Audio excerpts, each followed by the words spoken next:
بسم الله الرحمن الرحیم. نن زموږ د علم النحو 28 نمبر درس دی. زموږ فصل نمبر 4 شروع دی. معرب او مبني. معرب هغه کلمې ته وایي چې اخري حرف باندې اعراب بدلیږي را بدلیږي، او مبني داسې کلمه ده چې هغې په اخري حرف تبدیلي هېڅ نه راځي، یعنې اعراب یې بدلیږي را بدلیږي نه. د مبني تعریف مخکې د معرب تعریف ویلی او د معرب تعریف دا و چې معرب داسې کلمه ده چې په آخري حرف اعراب همیشه بدلیږي را بدلیږي. اعراب ما تاسو ته ویلي دو زبر دو زیر دو پیش ته وایي، یا واو الف یا ته وایي، دغه د اعراب وایي. نو او مبني د مبني تعریف اوس واورئ. مبني داسې کلمه ده چې آخري حرف همیشه په یو حال وي، بدلیږي را بدلیږي نه، یعنې د عامل په بدلېدو سره آخري حرف کې هیڅ تبدیلي نه راځي. لکه مثلا ګوره جاء هذا، دا جاء عامل دی، فعل دی، دا عامل دی، او دا هذا چې دی کنه هذا نو دا معمول دی، یعنی جاء په عمل کړی دی خو موږ ته ښکاري نه ګوره یو شان دی، او دې باندې چې دا کوم فتحه ده کنه دې ته اعراب وایي. څه ورته وایي؟ اعراب. او د آخري ذال چې دی ذال، د هذا دا ذال چې دی دته محل اعراب وایي، محل اعراب، یعنی د اعراب محل، د اعراب د اوسېدو ځای. ٹھیک شو جی؟ او د پورا هذا ته مبني وایي، دا پورا هذا مبني دی را سره. نو ګورئ د چې کوم باندې په دې ذال کوم حرکت دی دته اعراب وایي، او د پورا هذا ته معمول هم وایي، ځکه دا جاء عامل دی، عمل کرنے والا، او په هذا کې عمل کړی دی معمول دی. اوس رأیتو دا فعل فاعل چې دی دا عامل دی، عامل، او دا هذا معمول دی، هذا پورا هذا معمول دی، معمول، او په دې دا ذال باندې چې کومه فتحه ده دې ته اعراب وایي، او دا پورا ذال چې دی دا محل اعراب دی، محل اعراب. دغه شان مررتو دا فعل فاعل دی، دا با چې دی کنه دا با جاره چې دی دا پکې عامل دی، با جاره عامل دی، با جاره عامل ده، او په دې هذا دا پورا هذا چې دی کنه دا معمول ده،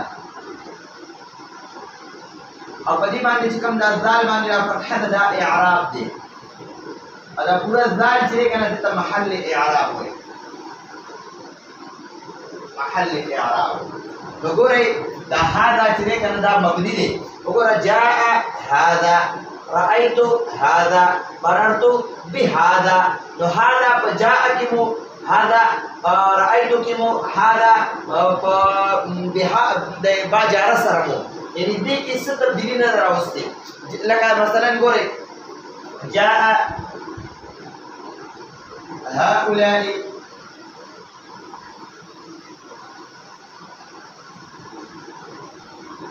رأيت هؤلاء،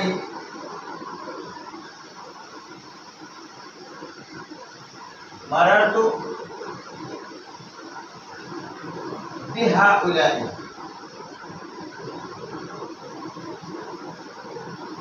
وګورئ د جاء کم هؤلاء دی، رأيت کم هؤلاء دی، مررت با جاره د وجې نم هؤلاء دی. نو په درې واړو حالاتو کې هؤلاء هؤلاء هؤلاء، ګوره دې درې واړو حالاتو کې هېڅ تبدیلي رانغله، نو دې ته مبني وایي. چېرې رفع نصب جر کې درې واړو حالاتو کې یو شکل کې وي هغې ته مبني وایي، او چې کله په رفع نصب جر کې شکلونه بدلېږي را بدلېږي هغې ته معرب وایي. اوس وګورئ جاء زیدن، رأيت زيدا، مررت بزيد. د دې زید اخري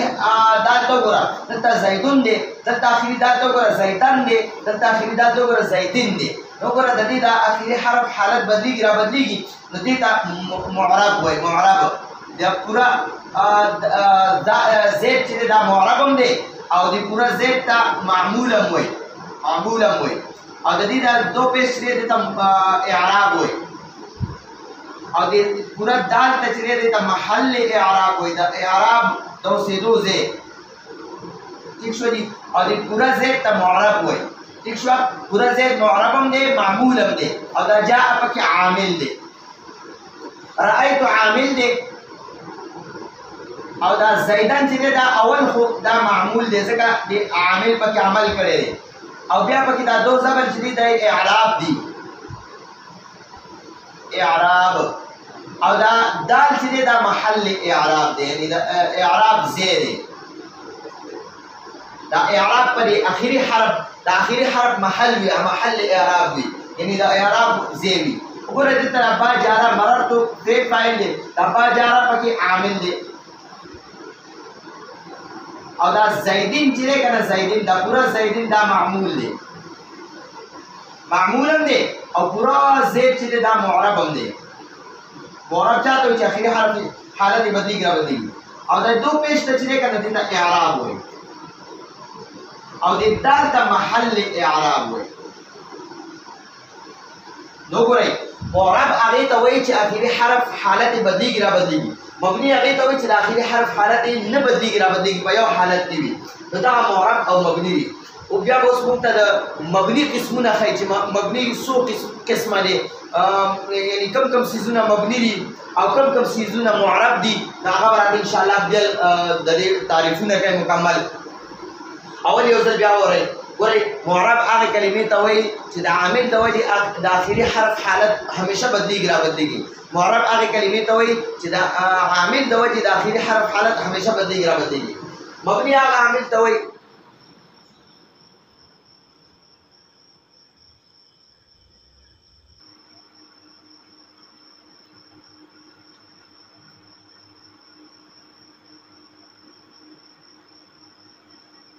او مبني د مبني تعریف زده کړئ مبني داسې کلمه ده چې اخري حرف همیشه په یو حال وي د اخري حرف حالت همیشه په یو حال کې وي یعنی د عامل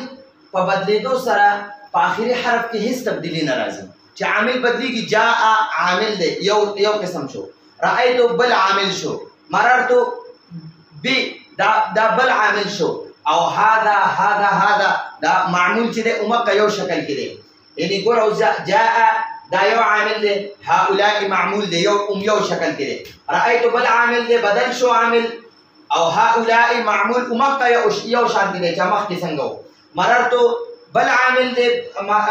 مررتو فعل فاعل دی او دا با جاره چې دی دا بل عامل دی هؤلاء اومغه یو حالت کې دی ٹھیک شو جی نو معرب هغه کلمې ته وایي چې د هغې اخري حرف د عامل د وجې همیشه بدلیږي را بدلیږي او مبني هغه کلمې ته وایي چې د عامل د وجې دا کلمه چې ده د عامل د وجې اخري حرف حالت نه بدلیږي را بدلیږي ګوره معرب هغې ته وایي چې د هغې د اخري حرف حالت د عامل د بدلیدو د وجې چې عامل بدلیږي نو د